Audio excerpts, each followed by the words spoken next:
So kagabi nga po ay muling binida ng The Ring Magazine ang ating pambato na si former 3 Division Champion Angas ng Pinas, General Casimero.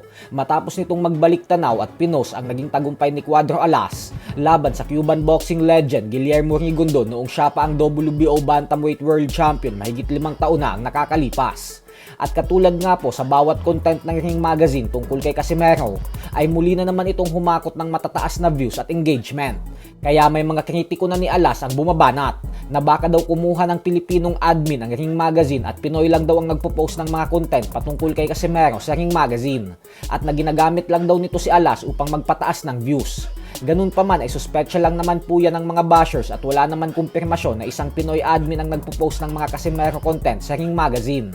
At patungkol naman sa naghahakot ng views ay wala naman masama doon dahil lahat naman ng page sa social media ay ang kanilang layunin ay magpadami ng views at engagement. Kalokohan na lang yan kung itatanggi nila yan.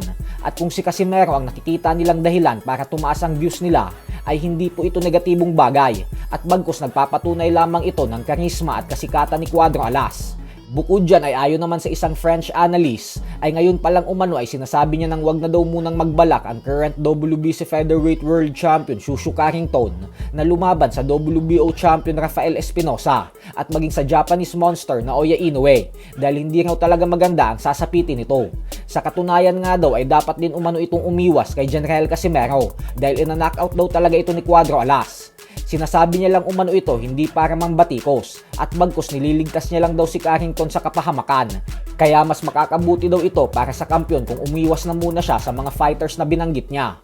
May posibilidad po kasing magtuos si Casimero at Carrington nang dahil sa number 11 contender si Casimero para sa WBC belt niya.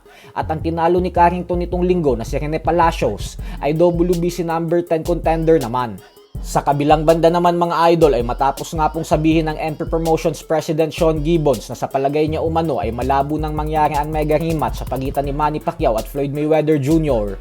Nang dahil sa masyado na umanong komplikado ang sitwasyon ngayon gawa ng mga problema at kaso ni Floyd sa labas ng boxing, ay ibinunyag naman nga po ni Gibbons ang listahan ng mga bigating boksingero na posibleng sunod na makasagupan ng ating pambansang kamao. Ayon kay Gibbons ay tinatrabaho na daw nila ang susunod na laban ni Pacquiao.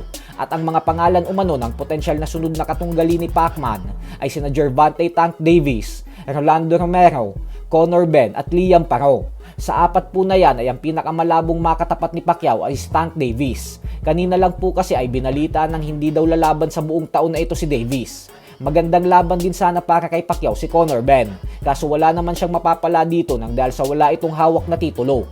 Habang si Rolando Romero naman ay inaasahan ng lalabanan si Teofimo Lopez upang depensahan ang kanyang WBA belt. Kaya ibig sabihin po niyan ay sa listahan ng binanggit ni Gibbons ay ang IBF welterweight champion na si Liam Paro na lang ang matitirang available.